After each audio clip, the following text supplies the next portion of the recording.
Now, I've been talking about Wrestlemania ideas for different people the past few weeks. Always fun to do that around this time of year. One of those people was Brock Lesnar. With him and Bobby Lashley being tied at 1 win apiece this year, WrestleMania would make sense for a third and decisive match in their trilogy. But when that rumor popped up of WWE considering a Hell in a Cell match for the Royal Rumble pay-per-view, I think Lesnar against Lashley is the program that would make the most sense for the cage to blow things off.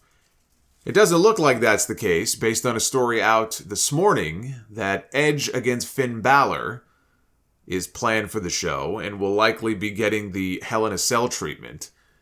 But I have mentioned Brock, and the other name I've mentioned is Gunther.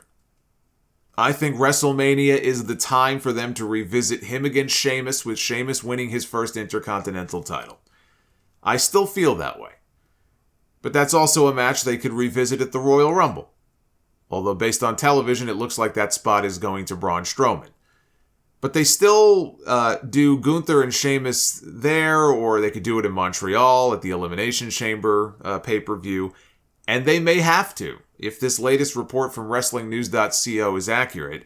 According to the website, one of the big matches penciled in for WrestleMania 39 in Los Angeles, after asking someone familiar with the creative plans, is Brock Lesnar against Gunther. That is one of the matches listed internally for the show. Now, Walter has talked about wanting the match with Brock because he feels that a match with Lesnar would present the biggest possible challenge for him. He has said that it would be his dream match. And they're also told that Lesnar is scheduled for the Royal Rumble next month. He is scheduled for the Elimination Chamber in February. That would definitely be a big match. There is no denying that. I don't think it would end well for Walter, but it is a match that we have never seen before. But I'm going to be upset if we do not have Sheamus taking the title from him, either there or at the Rumble, because Brock Lesnar does not need to be wrestling for the Intercontinental title. So it would stand to reason that Walter would drop the belt to somebody before then. He doesn't need to be undefeated to wrestle Brock. He can lose. He can lose to someone before then. If that's the match for WrestleMania, then I hope they still do the Sheamus match sometime before then. If Brock wrestles Bobby at the Royal Rumble, and Walter, let's say, was to wrestle Braun Strowman or Sheamus, right? Brock Lesnar and Gunther could still end up in the Men's Royal Rumble match. And then maybe you have, Gunther eliminate Lesnar. That could light the match between those two. If not, Brock's going to be at the Chamber pay-per-view, then I guess they could always set something up there to lead to a Mania match.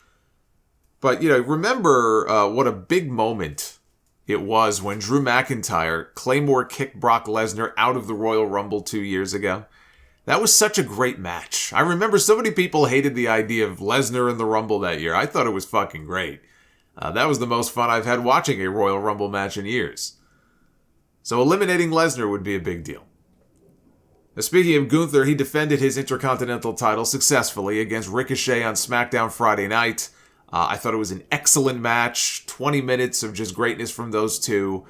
The Intercontinental Championship has not had this type of crowd investment in years, and it's great to see. They've built up Walter as this unbeatable force on the show. He's been the champion now for going on 6 months.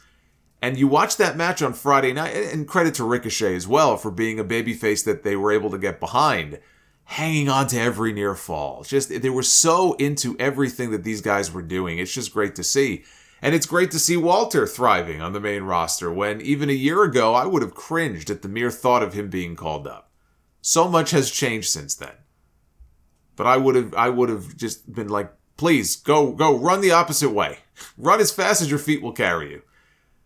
And so to see how well he's doing now, and Ricochet too, look, these last 6 months have been the best 6 that he's had his entire time on the main roster. He dropped the Intercontinental title to Gunther in June, but he has been consistently featured on television, which is more than I can say when, Vince McMahon was running the show and they would have these start and stop things with Ricochet. He won the World Cup a few weeks ago. He's been able to go out there and show how good he really is in the ring, bell to bell, so again, credit to both those guys for the match they had on Friday. But it was just really nice to see an Intercontinental title match like that, where the crowd was treating it like a big-time prize fight. They were treating it like a world championship match. I thought that was great. Now, we also had a big announcement on SmackDown Friday night. This was going to be a big night for Sami Zayn. He got all dressed up for the occasion, and this was going to be the night that he was a made man in the bloodline. And I was worried that he was going to be Joe Pesci'd on Friday night, and this was going to be the end for him, but it wasn't. He lives to survive another day, even though he got all dressed up for nothing. Because when the bloodline came out at the end of the show, John Cena interrupted on the big screen. And John Cena said that he got a text message, I guess, during the show from Kevin Owens, because earlier in the night, Adam Pearce had agreed to make a match for SmackDown in 2 weeks, the final SmackDown of the year on December 30th in Tampa. A big main event. Roman Reigns and Sami Zayn are going to be tag team partners. Because Roman Reigns wants to know where his allegiance lies. He wants to know for sure. Even after War Games, he still is not sure. He wants to make sure that Sami Zayn is firmly behind him and the bloodline and not with Kevin Owens. And so it's going to be Roman and Sami against KO and a mystery partner, a partner of his choosing. And John Cena, I guess, just so happened to get that text message from Kevin Owens because KO knew that Cena was already being advertised for the show. And Kevin Owens and John Cena have a history together as well. Not as friends, not as tag team partners, but they have a history together. But John Cena accepted his invitation, and so John Cena is going to preserve the streak that I had completely forgotten about, which is that if John Cena was not to wrestle a match this year, and it looked like he wasn't going to, this would be the first year in 20 years that John Cena has not wrestled a match, a single match, all year for WWE. And so he's barely getting it in under the deadline there, right under the radar. But he is going to wrestle for the first and only time this year. He'll be tagging with Kevin Owens against Roman Reigns and Sami Zayn. That is a huge match for the final SmackDown of the year. And even more crazy to me, they mentioned this on commentary, is the fact that this is going to be Roman Reigns' first match on SmackDown since June 17th. June 17th is when he defended the championship against Matt Riddle. He has not wrestled a match on SmackDown since then.